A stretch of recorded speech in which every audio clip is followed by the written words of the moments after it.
Buenas tardes a todos, a los que nos estáis acompañando aquí presencialmente y también a los que nos estáis siguiendo online. Antes de dar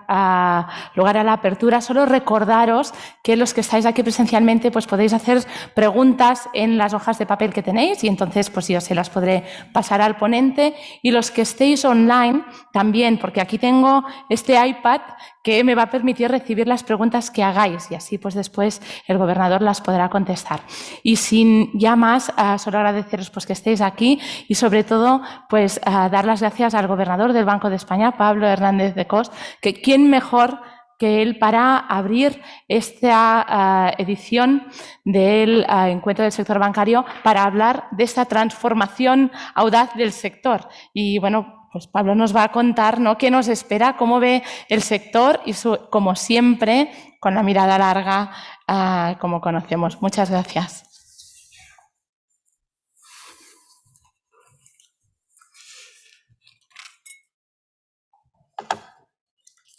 Muy bien, pues muy buenas tardes. Nuria, muchísimas gracias a IESE, a EY. Un auténtico placer estar una vez más aquí. Cuando hacía la presentación Miguel, no sé dónde encajo yo en esas características, Miguel, que subrayabas. Soy un clásico, sí, porque creo que llevo viniendo los últimos 3 o 4 años. Lo del frescor, no estoy tan seguro ya que después de 4 años uno pueda llegar a tener ningún tipo de frescor. Sobre todo porque en esta mi intervención de hoy creo que voy a ser más clásico que nunca. Voy a tratar de hablar casi exclusivamente de sector bancario y de riesgos del sector bancario que son bastante clásicos, ¿no?, que son los que se derivan de una situación sin precedentes, diría yo. Algunos de los que estamos aquí hemos estado en las reuniones de primavera del Fondo Monetario Internacional. A mí me ha gustado mucho el eslogan que ha utilizado el fondo para describir la situación que nos está tocando vivir. Es una perturbación tras otra perturbación, un shock después de otro shock, y esto es lo que estamos, ¿no? Y en lo que quería focalizarme hoy precisamente es en cómo ha afectado esta combinación de shocks al sector bancario, ¿no? ¿Dónde estamos? ¿Cuáles son los principales retos? He de decir que prácticamente el 99% de lo que voy a decir lo podéis encontrar en el informe de estabilidad financiera del Banco de España que publicamos la semana pasada. Bueno, efectivamente, la invasión de Ucrania por parte de Rusia representa una nueva perturbación para la economía mundial, y esto sucede solamente 2 años después de que la pandemia generase, como todos sabemos, una contracción de la actividad sin precedente, al menos en la historia reciente. Es probablemente difícil saber cuáles son las consecuencias de largo plazo de esta guerra, aunque yo creo que todos intuimos que pueden ser profundas, y además no solamente en el ámbito puramente económico, sino también en el ámbito geopolítico. Es evidente también que, con una perspectiva más de corto y medio plazo, lo que ha aumentado mucho es la incertidumbre, y esto sabemos que es negativo para el crecimiento económico, y además, dadas las características que Rusia y sobre todo Ucrania y sobre todo Rusia tienen, en particular en los mercados energéticos, pues lo que ha sucedido ya es que ha aumentado las presiones inflacionistas, unas presiones inflacionistas que estaban aquí con nosotros desde la mitad del año pasado. Y como decía, esto está ocurriendo en un contexto en el que la economía, si me voy a centrar evidentemente en la economía española hoy, se estaba recuperando, sí, progresivamente de la crisis del COVID, pero también sabemos que esta recuperación era aún incompleta y además muy desigual por sectores de actividad y también muy desigual por grupos de población, ¿no? Y que además seguía todavía muy condicionada por la propia evolución de la pandemia. El dato del primer trimestre del año es un buen ejemplo de eso, y por supuesto también por ese repunte inflacionista al que me he referido. La nueva perturbación, yo creo que todos coincidimos, coge al sector bancario en una situación buena. A esto es lo que voy a dedicar la primera parte de mi intervención. ¿Dónde estaba el sector bancario al principio de este año en comparación con hace 2 años? ¿Cuál ha sido, por tanto, la repercusión de la crisis de la pandemia? Yo creo que todos coincidimos en que esta situación es positiva, pero es evidente también que la combinación de todavía los riesgos latentes de la anterior crisis con los que se van a derivar de esta nueva crisis, pues genera nuevos riesgos para el conjunto de la estabilidad financiera y, por supuesto, también para el sector bancario.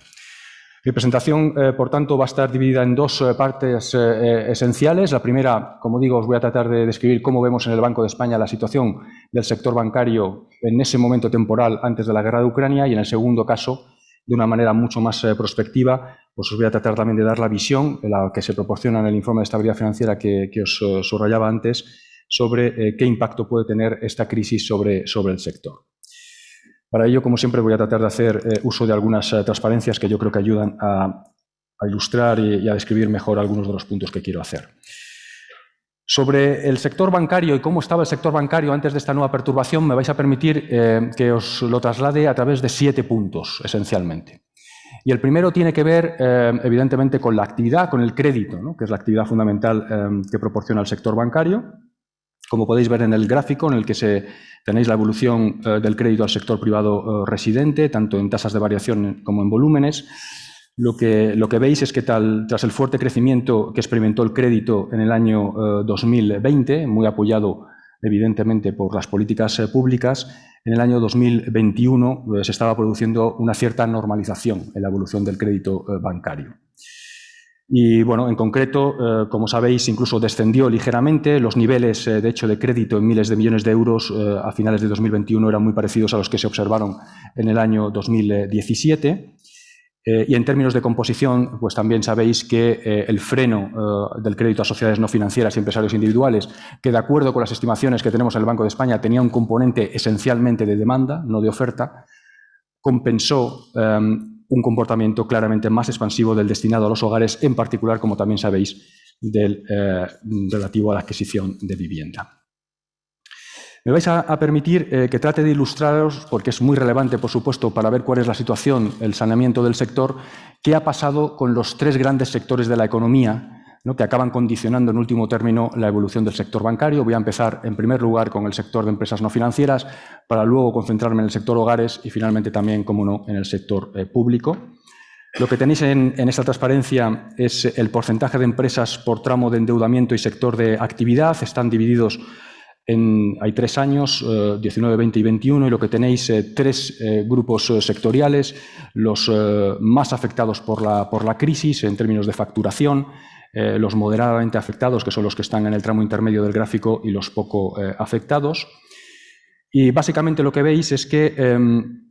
si se compara la evolución del crédito que he mencionado con anterioridad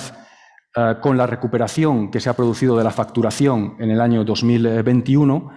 lo que vemos es una mejora generalizada de la situación financiera de las empresas no financieras. Si bien en todos los casos, en estos 3 colectivos o grupos sectoriales, seguíamos en el año 2021 en promedio en una situación más vulnerable que antes de la pandemia, ¿no?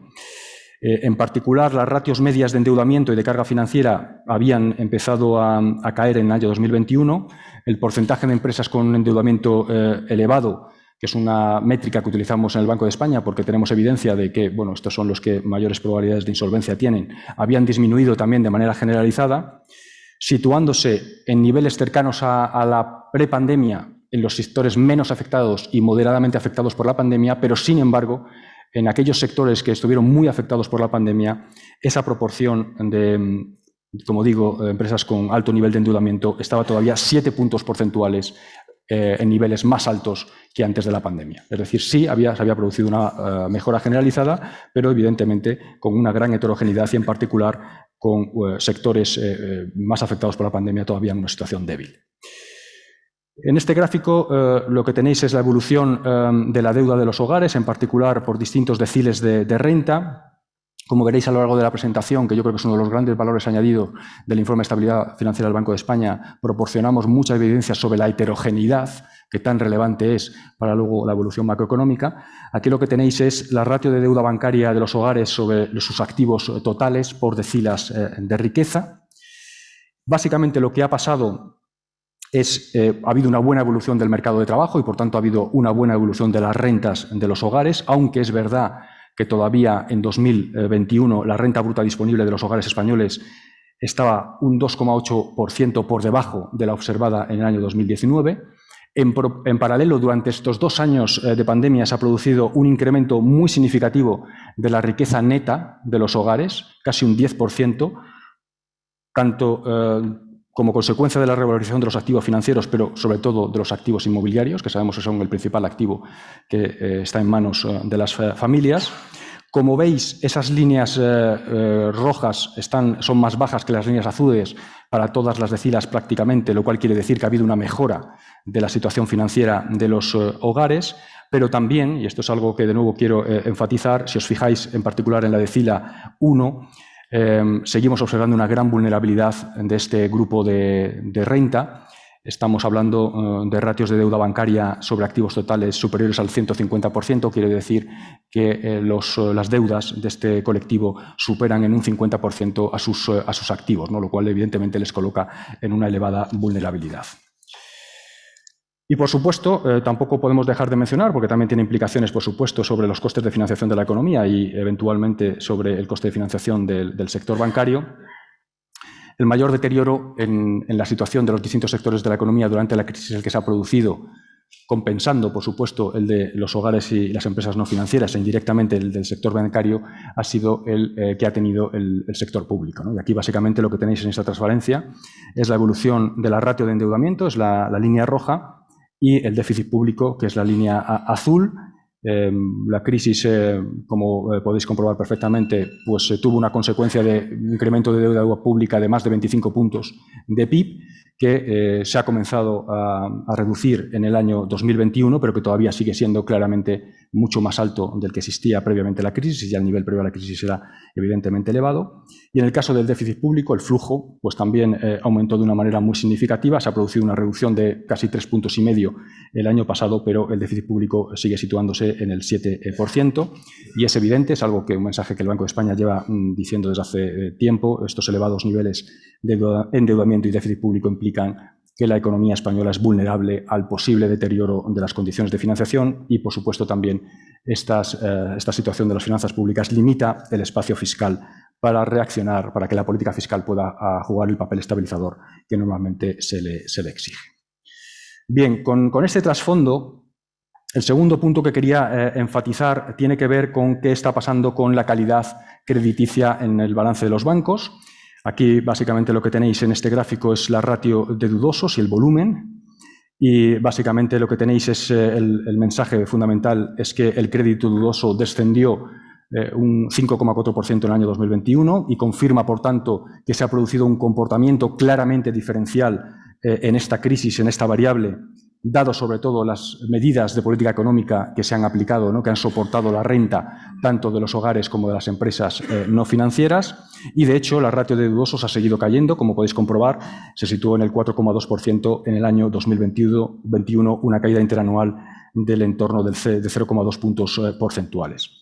En todo caso, estas son las buenas noticias. Las menos buenas es que, evidentemente, existen deterioros latentes en las carteras de crédito, y voy a dar algunos ejemplos de estos deterioros latentes. En primer lugar, los préstamos en vigilancia especial siguieron aumentando a tasas elevadas de aproximadamente un 14% en el año 2021, de tal manera que en diciembre de 2021 su peso sobre el total alcanzó el 8%. Sobre el total de crédito, es decir, más de 2 puntos porcentuales superior todavía al observado antes de la pandemia. Las refinanciaciones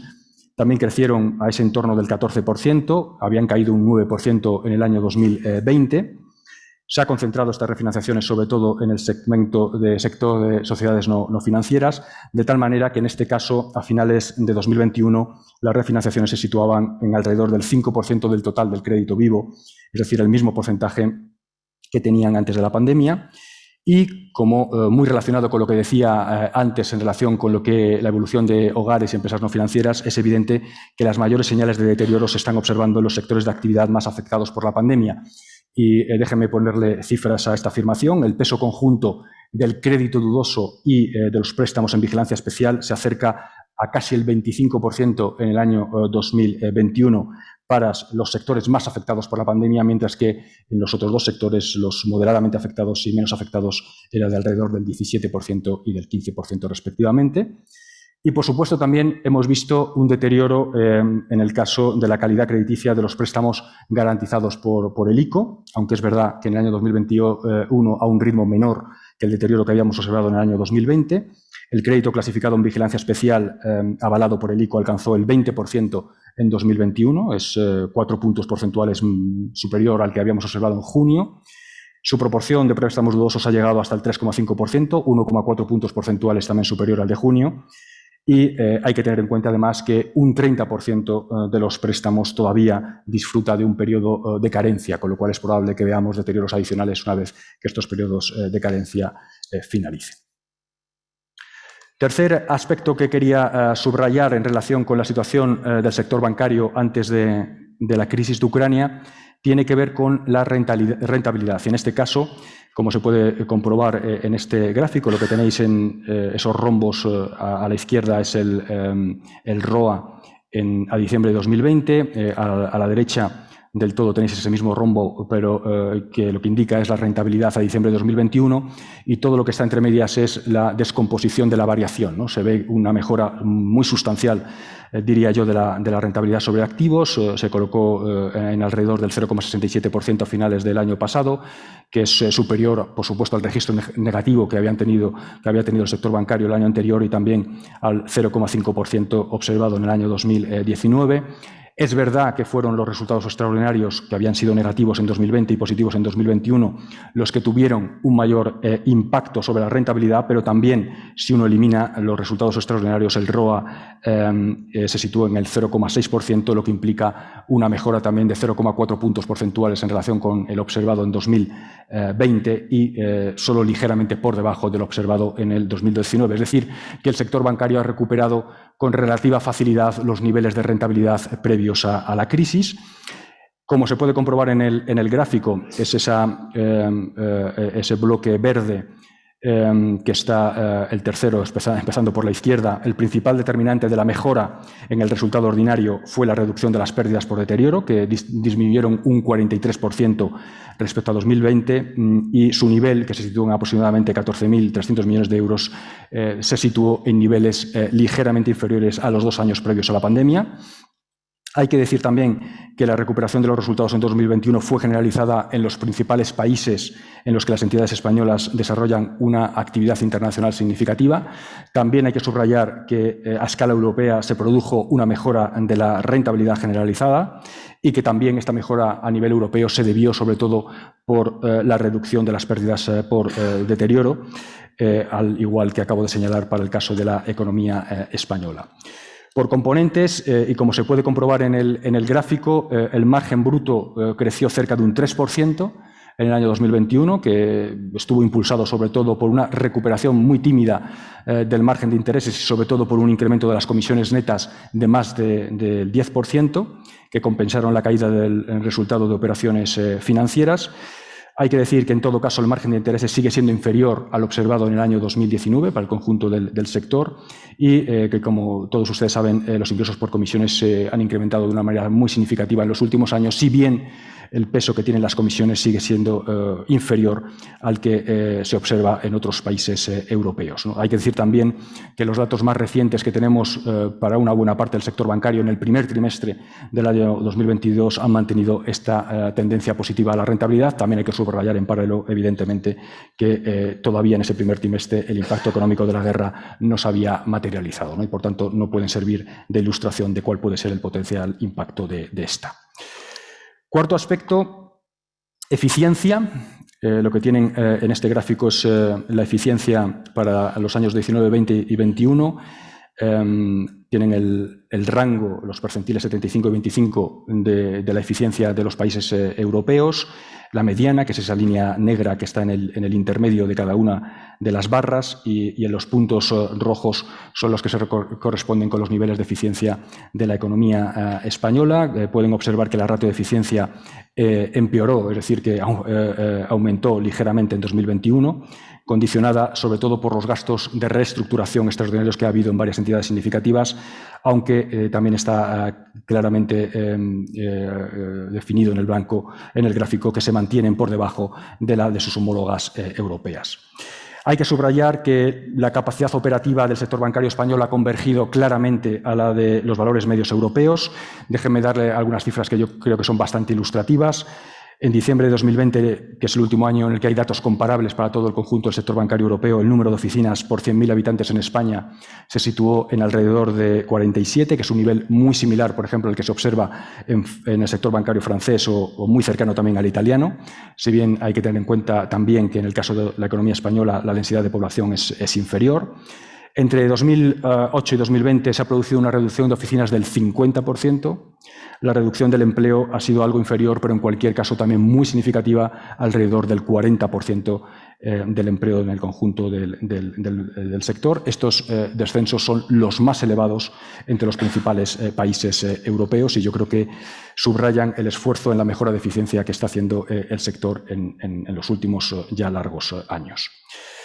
Quinto aspecto que quería subrayar tiene que ver con el coste de financiación. Aquí lo tienen ilustrado por los costes de financiación de la deuda mayorista bancaria.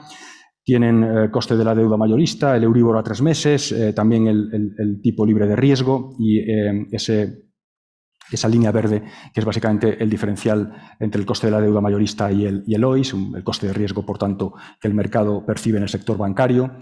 Déjenme decirlo quizá de una manera que aglutina yo creo que toda la información que hay en este gráfico y la que no está. Básicamente el coste medio de pasivo del sector se ha reducido en los 2 últimos años, se sitúa aproximadamente a finales de 2021 en el 0,5%, que es prácticamente la mitad del existente antes de la pandemia, que se situaba ligeramente por encima del 1%. Y si lo queremos medir en términos del coste de capital, después de un descenso en el año 2020, un aumento en los 10 primeros meses de 2021, pero una caída adicional al finales del año, se situó en diciembre de 2021 en alrededor del 8%, que es un nivel que es inferior al return on equity del sector, que estimamos en alrededor del 10,5%. Incluso si le eliminamos los resultados extraordinarios, este ROE se situaría alrededor del 9%. Sabemos que esto, sería lo normal en cualquier sector económico, sin embargo, es una excepción en los últimos años en el sector y creo que son claramente buenas noticias, ¿no? Que el coste de capital se sitúa por debajo de la rentabilidad de la actividad bancaria. Sexto punto que quería enfatizar tiene que ver, evidentemente, con la solvencia. Y en este gráfico lo que tienen son las ratios de capital, capital total, capital de nivel 1 y capital ordinario de nivel 1, CET1, a diciembre de 2019, diciembre de 2020 y diciembre de 2021. El mensaje fundamental es que la ratio de capital, si nos fijamos, por ejemplo, en la parte derecha del gráfico, el capital ordinario de nivel 1, CET1, se mantuvo relativamente estable en 2021, después del incremento, del significativo incremento que se había producido en el año 2020. Hay que decir que en paralelos, en esta comparación que tanto nos gusta hacer, europea, las ratios de CET1 de los bancos de los principales países europeos también se mantuvieron relativamente estables, de modo que la ratio del sector bancario español continúa ocupando el último lugar. Hay que decir también que esta diferencia obedece en buena medida a una mayor densidad de activos de las entidades españolas, que está influida por algunos factores de carácter estructural que conocen bien, como es en particular el mayor uso del método estándar en el cálculo de las ponderaciones por riesgo de sus activos. Y, de hecho, si uno, en vez de fijarse en estas ratios de capital, se fija en las ratios de apalancamiento de las entidades significativas españolas, esta se situó en diciembre de 2021 en el 5,7%, que solamente es algo más bajo que la media europea, que se sitúa en el 6%. Hay que decir una cuestión también interesante en términos de la heterogeneidad, volviendo a los aspectos de heterogeneidad, que es que el incremento de la ratio entre 2019 y 2020 fue con carácter generalizado, mientras que en el año 2021 lo que se ha producido es una acumulación en relación con la media del sector, es decir, lo que se ha producido es un aumento de la solvencia de las entidades que tenían menores niveles de capital, mientras que ha disminuido en aquellas que presentaban niveles más elevados. Bien, el resumen de todos estos 6 puntos, desde nuestra perspectiva, es que el sector bancario español ha mostrado una capacidad de resistencia muy elevada en la crisis económica ocasionada por la pandemia, manteniendo la provisión de crédito al sector privado y, además, un nivel adecuado de solvencia. Y también es importante subrayar que ha sido capaz de recuperar su rentabilidad de una forma rápida. Por supuesto, en paralelo creo que es muy importante subrayar que, dado el alto nivel de endeudamiento, de incertidumbre, de endeudamiento, la envergadura de los potenciales riesgos que hay en el horizonte, pues sigue siendo, como no podían esperar de otra forma del supervisor, muy necesaria una vigilancia estrecha de los riesgos y, por supuesto, también un comportamiento prudente por parte de las entidades, ¿no? Y me voy ahora a referir en esta segunda parte de la intervención precisamente a cuáles son estos riesgos y cuáles son los potenciales impactos que pueden acabar generando sobre el sector. Se refería Federico a las nuevas previsiones macroeconómicas que publicó el Banco de España hace solamente unas semanas, en el mes de abril, que actualizaban las últimas que habíamos publicado en el mes de diciembre. Aquí tienen un resumen de las mismas. Básicamente, lo que hemos hecho como consecuencia de la incorporación de los potenciales efectos de la guerra de Ucrania es una revisión a la baja del crecimiento económico, alrededor de un punto porcentual tanto para el año 2022 como el año 2023. Creceríamos, de acuerdo con estas previsiones, en el entorno del 4,5 este año, 2,9 el año que viene, y una revisión al alza muy significativa de la inflación, en particular para este año, que se revisó para el IPC armonizado en casi 4 puntos porcentuales, 3,8 puntos, hasta el 7,5, y también casi un punto porcentual el año que viene hasta el entorno del 2%. Bien, ¿cuáles son los efectos de la crisis que están incorporados en estas previsiones? Pues son todavía relativamente moderados. Básicamente es lo que habíamos observado hasta ese momento como el principal factor que está afectando derivado de la crisis, que es el que tiene que ver con la subida de los precios de la energía y de otras materias primas, y también algunos supuestos sobre el impacto negativo de la guerra sobre el comercio mundial, sobre la confianza de las empresas y de los hogares y también sobre, en términos de tensiones financieras. Evidentemente, lo que nos interesa aquí es analizar qué repercusiones tiene este escenario, que es el escenario que podríamos denominar central, al menos el definido por el Banco de España, y algunos otros escenarios más extremos para el conjunto del sector bancario. Hay que decir que nuestra visión, antes de comenzar con los detalles, es que es evidente que las exposiciones directas del sector bancario a Rusia y Ucrania, el sector bancario español, son muy reducidas, pero si pensamos que los efectos de carácter indirecto pueden ser significativos. Y también no olvidemos una cuestión importante que yo creo que está en la mente de todos, es que, de nuevo, este episodio, esta perturbación, puede tener un impacto sobre los riesgos operativos del sector y, en particular, en este caso, sobre un potencial incremento de los ataques cibernéticos, lo cual vuelve a poner el énfasis que los supervisores hemos estado haciendo durante los últimos años en la mitigación de este riesgo. Bien, en el informe de estabilidad financiera que he mencionado ya en un par de ocasiones, tratamos de ilustrar cuáles pueden ser los efectos de la crisis de Ucrania a través de dos instrumentos. Unos de ellos que podemos llamar de equilibrio parcial, que son simulaciones para los distintos agentes económicos, empresas, hogares, incluso para el sector público, de posibles escenarios de repuntes de los tipos de interés o de incremento de los costes energéticos, ¿de acuerdo? Eso por un lado. Y luego, con una perspectiva más de equilibrio general, utilizamos nuestros modelos para precisamente hacer una especie de stress test macroprudencial que nos permite ver bajo determinados escenarios extremos, es decir, poca probabilidad, pero no de probabilidad completamente nula, cuál podría ser el impacto de esos escenarios, como digo, extremos sobre la solvencia del sector bancario. En primer lugar, en relación con el primero de los instrumentos, lo que tienen ilustrado en este gráfico es cuál podría ser el impacto del aumento de los costes energéticos sobre las empresas. Básicamente aquí lo que se simula es un impacto de los precios energéticos tal y como el que se había observado en el momento en el que se publicaron las previsiones macroeconómicas sobre,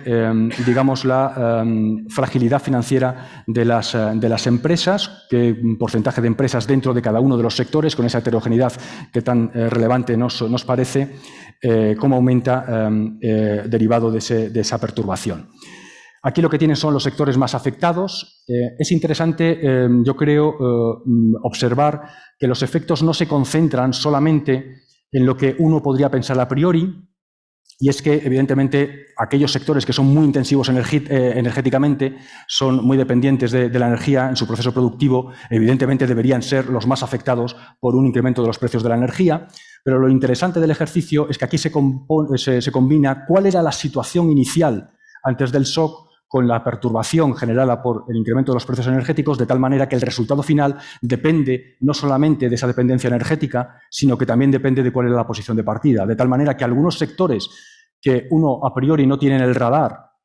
porque no tienen una intensidad energética muy elevada, sin embargo, estaban en una situación muy frágil antes de esta nueva perturbación y, digamos,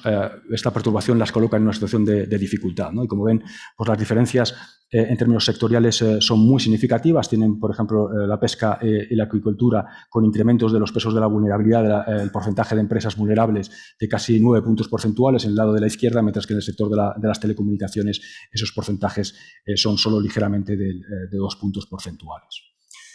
El segundo shock, que es importante en el contexto actual, tiene que ver con potenciales incrementos de los tipos de interés. Incrementos de los tipos de interés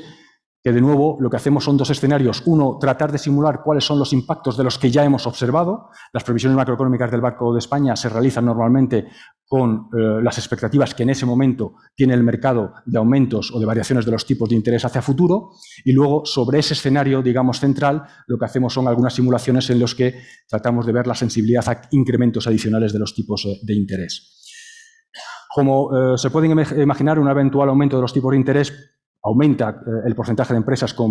sujetas a presión financiera elevada. Sabemos que la financiación bancaria empresarial predomina sobre todo los préstamos a tipo variable o a plazos cortos, por lo tanto la variación, la traslación de los incrementos de los tipos de interés es relativamente rápida. Bajo el primer escenario que les mencionaba, es decir, uno en el que simplemente se simulan los incrementos de los tipos de interés que ahora mismo ya está anticipando el mercado, lo que vemos es que el peso de los gastos financieros de las empresas sobre su excedente bruto de explotación empezaría a aumentar aproximadamente alrededor de 2023 y a finales de 2024 sería un punto porcentual por encima del observado en 2021. Es decir, es un efecto significativo pero relativamente moderado. Cuando a ese escenario central le añadimos un incremento adicional de los tipos de interés a corto y largo plazo de 100 puntos básicos, lo que vemos es que el incremento adicional del peso de los gastos financieros de las empresas sobre el excedente bruto de explotación aumenta en casi 2 puntos porcentuales adicionales a finales de 2024. Es decir, en contextos de incrementos de tipos de interés como los que estamos observando ahora mismo ya en las expectativas de los mercados, el efecto sobre la fragilidad financiera de las empresas sería relativamente moderado, pero por supuesto si los incrementos son muy superiores, pues esos efectos son también claramente mayores. Esto en cuanto a las empresas. En este gráfico lo que tienen ahora es el foco en el caso de los hogares. En primer lugar, lo que tienen es una simulación del aumento del efecto de un aumento de los tipos de interés sobre los hogares. Lo que tienen en concreto es un impacto de una subida de tipos de interés en el porcentaje de hogares con carga financiera elevada. La barra de la izquierda lo que tienen es el total de los hogares y luego, como antes hacíamos, para distintas decilas percentiles de renta. La barra azul lo que nos dice es la situación inicial y luego progresivamente lo que hemos hecho es simular un incremento de 100 puntos básicos, es el añadido de la barra roja. La barra naranja lo que tiene es un incremento de 200 puntos básicos y finalmente un incremento de 300 puntos básicos en la barra verde, ¿no? Y de nuevo, el mensaje es el mismo. Ante aumentos moderados en los tipos de interés, cabría esperar que el impacto sobre la fragilidad del sector de hogares sería también moderado, es decir, no fuera muy significativo, en parte, por supuesto, por el incremento también del peso de las hipotecas a tipo fijo, que ya representan alrededor del 25% del stock de hipotecas de las familias. Concretamente, lo que estimamos es que la proporción de familias con deuda que pasaría a tener una carga financiera elevada aumentaría en 1, 2 y casi 4 puntos porcentuales con incrementos de 100 puntos básicos, 200 puntos básicos y 300 puntos básicos. Y, de nuevo, es también muy interesante ver cómo esos pesos son muy distintos por decilas de renta y, de nuevo, son las rentas más bajas las que tendrían, coherente con lo que había señalado antes para lo observado hasta el año 2021, las que tendrían una situación de mayor vulnerabilidad. Esto en cuanto al impacto de los incrementos de los tipos de interés. Si nos fijamos exclusivamente en el aumento del coste de la energía sobre los hogares, aquí lo que tienen también es, por decilas de renta, el gasto en energía sobre consumo total, esos son las barras, y lo más evidente es que el peso de la energía sobre las familias de renta más baja es mayor y, por tanto, el efecto esperado de un incremento potencial o ya lo observado de los precios de la energía es también mayor para las rentas más bajas, ¿no? Este es un elemento importante porque, además, genera vulnerabilidad financiera combinado con algunos de los elementos que he señalado con anterioridad.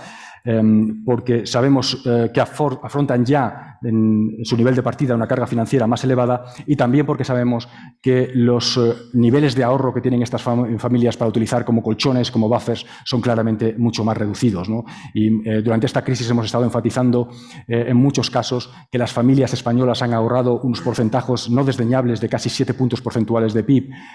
como consecuencia de las restricciones al consumo durante los 2 años de pandemia, pero también hemos enfatizado en paralelo que ese ahorro se ha acumulado sobre todo en las rentas medias altas, no tanto en las rentas bajas, y por tanto para las rentas bajas un incremento de los costes de la energía que pesa mucho en su cesta de consumo, y combinado con el hecho de su fragilidad financiera ya en su posición original y la poca capacidad de ahorro que tienen, pues las coloca evidentemente en una situación complicada. En último lugar, antes de pasar a los ejercicios de test de estrés, lo que tienen aquí es también el impacto potencial del aumento de los tipos de interés, en este caso sobre la vulnerabilidad financiera de las administraciones públicas. Tienen la evolución en el gráfico de la carga por intereses sobre PIB del sector de administraciones públicas.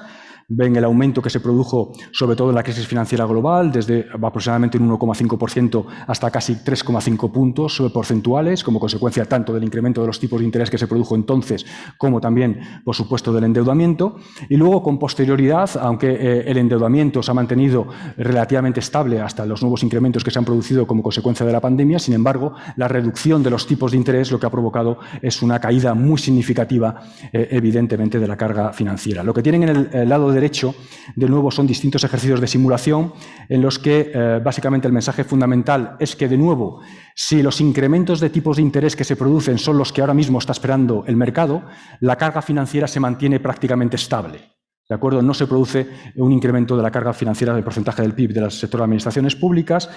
Sin embargo, si simulamos el efecto de un incremento de los tipos de interés adicional al que ya está esperando el mercado de 100 puntos básicos, tanto en el corto como en el largo plazo, entonces el efecto en el medio plazo, en este caso en el año 2024, es de 4 décimas adicionales de carga de intereses sobre PIB, es decir, de mayor déficit público, ¿no? Lo cual da una idea también de la vulnerabilidad del sector público a estas potenciales perturbaciones, en un contexto en el que, evidentemente, el incremento de la vida media de la deuda pública pues hace también de un cierto colchón. La traslación de los incrementos de tipos de interés tarda más en producirse. Bien, y paso ya finalmente a tratar de describirles cuáles son los escenarios y los resultados de los escenarios de pruebas de resistencia que se publicaron en el informe de estabilidad financiera la semana pasada. No tengo que explicarles qué son en este foro cuál es el origen de las pruebas de resistencia y su justificación. Sabemos que a realizar este tipo de ejercicios, que son extremos y que por tanto tienen una probabilidad de ocurrencia relativamente baja, es una característica hoy ya integral de los principales ejercicios internacionales de pruebas de resistencia. Básicamente lo que simulamos son dos escenarios, uno adverso y otro que denominamos adverso y otro que denominamos severo. Bajo el escenario, aquí lo que tienen son los resultados macroeconómicos de cada uno de esos dos escenarios. Bajo el escenario adverso, lo que se simula es un aumento adicional, todo esto son adicionales frente a los escenarios centrales que representan las proyecciones macroeconómicas del Banco de España. Se simula un aumento adicional del precio de la energía y mayores efectos de los cuellos de botella en el comercio internacional. Esto, evidentemente, lo que hace es generar un incremento de la inflación también superior, y también una aceleración de la respuesta de la política monetaria, incluida también una mayor aversión al riesgo de los inversores y, por tanto, un incremento de los spreads y, por tanto, un empeoramiento generalizado de las condiciones financieras. Esto es lo fundamental que está detrás de estos escenarios adversos. En el caso del escenario severo, aumenta ligeramente el tamaño de las perturbaciones de precios con respecto al escenario adverso, pero quizá lo fundamental es que además le añadimos un efecto muy negativo sobre la confianza de los agentes, tanto hogares como empresas, que lo que acaba generando es un impacto macroeconómico sobre la inversión y sobre el consumo mayor. Y como ven, pues el resumen de todo ello es que en los dos escenarios se produce una caída significativa, mayor evidentemente en el escenario severo, del PIB, de los precios de la vivienda, un incremento también significativo frente a los escenarios centrales de la inflación, y en el lado derecho lo que tienen pues también es un incremento, que es lo que se simula, de los tipos de interés tanto de corto como de largo plazo, y una caída de las bolsas también muy significativa. Bien, ¿cuáles son los impactos de estos escenarios, insisto, extremos sobre la resistencia del sector bancario? Es lo que tienen ilustrado en esta transparencia. Básicamente lo que tienen es el impacto sobre la ratio de CET1 en el año 2023. Se simula el impacto para este año 2022 y para el año 2023. Y la parte izquierda del gráfico lo que tiene es el impacto en el escenario adverso. En la parte derecha lo que tienen es el impacto en el escenario severo. Los resultados básicamente lo que muestran es que la materialización del escenario adverso tendría un impacto negativo de casi 2 puntos porcentuales sobre la ratio agregada de CET1 del sector, mientras que el impacto en el escenario severo aumentaría hasta los 3 puntos porcentuales. Más allá de las cifras agregadas, creo que es interesante también ver cuál es el origen de estos deterioros. El mayor impacto, evidentemente, se observaría en el derivado del deterioro de la calidad crediticia, que conduciría, evidentemente, a mayores pérdidas en los préstamos al sector privado en el negocio en España y también al ajuste en el valor de los bonos soberanos. Y también, evidentemente, se produciría una pérdida como consecuencia de una menor generación de recursos. Estos son básicamente las barras rojas en cada uno de los dos escenarios. El efecto más importante es, evidentemente, el del deterioro por pérdidas en los préstamos al sector privado. Y, sin embargo, como un efecto compensador del deterioro de las ratios de capital, lo que sucede es que la menor necesidad de dotaciones de provisiones debido al uso de las provisiones de las ya existentes, en este ejercicios de stress test permitimos, evidentemente, que se utilicen las provisiones que han acumulado ya el sector bancario, el propio desapalancamiento que se produciría por parte de las entidades y la mayor ejecución de las garantías que ahora mismo están cubiertas por el ICO, pues básicamente mitigarían, esas son las barras verdes que tienen en ese resto de impactos a la derecha en cada uno de los dos gráficos, mitigarían de una manera significativa, aunque no total, por supuesto, los impactos potenciales. De nuevo, déjenme enfatizarles, porque creemos que es muy importante la heterogeneidad, ¿no? Este es el mensaje general, pero evidentemente hay mucha heterogeneidad por entidades. Y esta heterogeneidad tiene que ver con distintas razones. Aquí hay ilustrada una de ellas.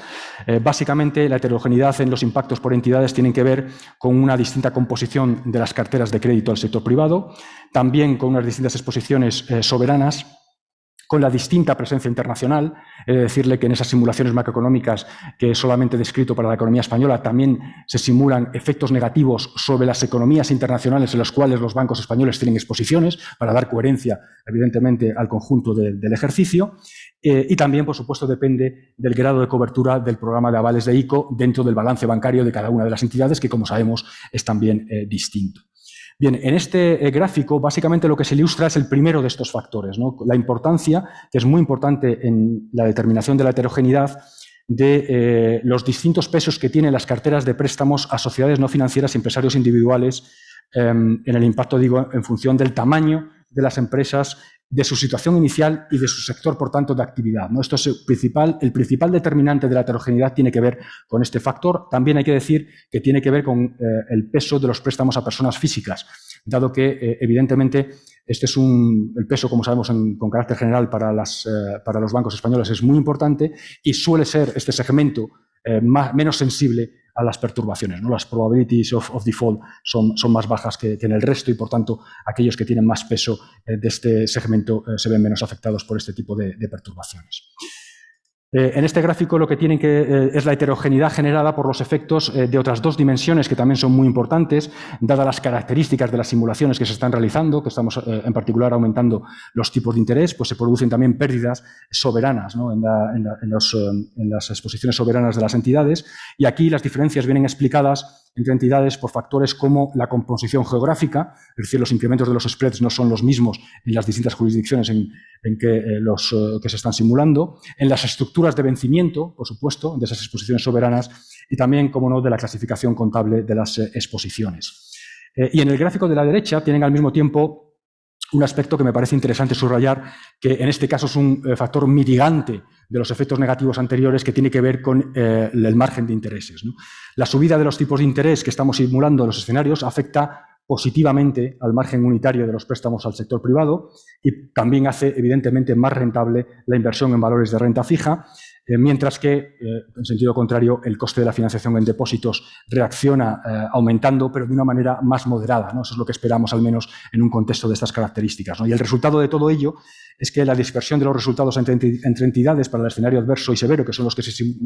dibujan en este gráfico, pues está asociado precisamente a las diferencias en la composición de sus carteras de préstamos al sector privado, en el peso de los valores de renta fija en el total del activo y también, como no, en el peso de los depósitos entre las fuentes de financiación. Bueno, el resumen de todos estos resultados es básicamente que pensamos que el sector bancario español tiene una capacidad de resistencia agregada adecuada, heterogénea por entidades. Pensamos que, si bien la materialización intensa de los riesgos implicaría un cierto grado de consumo de capital, como el que se ha ilustrado en estas transparencias, este no sería tan elevado como para comprometer la estabilidad del sector financiero, ¿de acuerdo? Y esto yo creo que es un mensaje de tranquilidad importante en este contexto. Y me van a permitir ya que concluya tratando de recapitular algunas de las ideas básicas que les he tratado de trasladar en esta presentación. En primer lugar, el sector bancario afronta las nuevas perturbaciones derivadas de la invasión de Ucrania partiendo de una situación de comportamiento moderado del crédito en 2021, con una recuperación de la rentabilidad a niveles prácticamente prepandemia y con un mantenimiento de los niveles de solvencia, incluso con unos niveles de solvencia superiores a los que teníamos antes de la pandemia. La recuperación de la actividad en 2021 ha contribuido, además, a reforzar la posición financiera de los agentes no financieros, hogares y empresas no financieras,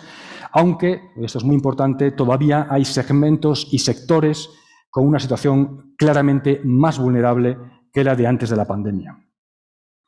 Pese a esta evolución favorable, también les he tratado de trasladar la idea de que persisten riesgos de crédito latentes asociados en particular a la mayor proporción de préstamos en vigilancia especial, que están muy concentrados en los sectores de actividad más afectados por la pandemia.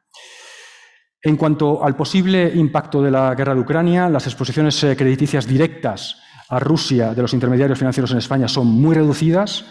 Sin embargo, también es cierto que el deterioro de las perspectivas macroeconómicas y el incremento adicional de la inflación intensificarían la probabilidad de materialización y el impacto en el sector bancario de esos riesgos latentes que acabo de enfatizar.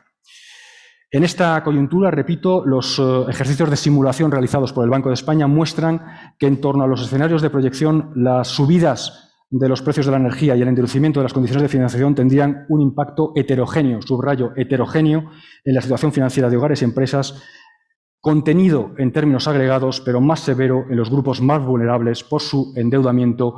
su dependencia energética o su situación de fragilidad previa a esta nueva perturbación. Además, las pruebas de resistencia del sector bancario muestran un cierto grado de consumo de capital ante escenarios extremos y el mantenimiento de una capacidad de resistencia agregada adecuada, si bien heterogénea, de nuevo subrayo lo de heterogénea, por entidades. En resumen, el sector bancario ha mostrado una elevada capacidad de resistencia ante la pandemia, pero el impacto de la guerra en Ucrania exige mantener una vigilancia estrecha y un comportamiento muy prudente por parte de las entidades, también teniendo en cuenta que el sector debe abordar desafíos estructurales muy importantes en los próximos años, que estaban ya aquí antes de la irrupción de la pandemia, que se mantienen, incluso algunos de ellos enfatizados con posterioridad a la pandemia, como son el ajuste y la creciente competencia de las compañías tecnológicas o el cambio climático, cuestiones de las que entiendo se va a hablar aquí hoy, o se ha hablado ya aquí hoy, de una manera muy profunda. Muchísimas gracias.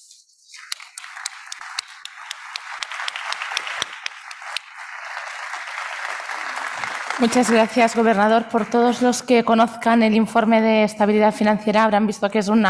resumen increíble, directo, y bueno, y agradecemos que nos lo hayas hecho así en tan poco tiempo, porque la verdad que el informe es bastante grueso, pero nos ha quedado primero la situación del sector bancario español y luego pues también la visión, ¿no?, sobre el impacto de la crisis en el sector. Desafortunadamente no tendremos tiempo para contestar un montón de preguntas que tenemos, pero sí que me gustaría pues resumirlas un poquito, ¿no?, porque hemos tenido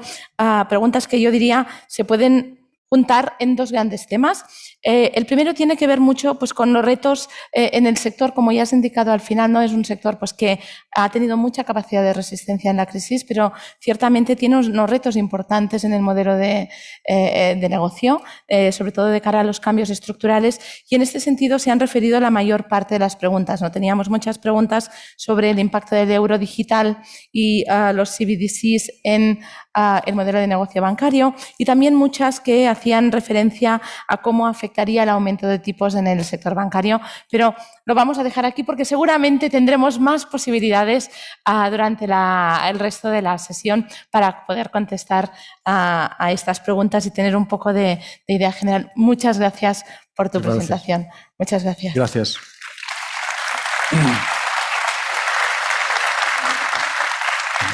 Te las paso, sí.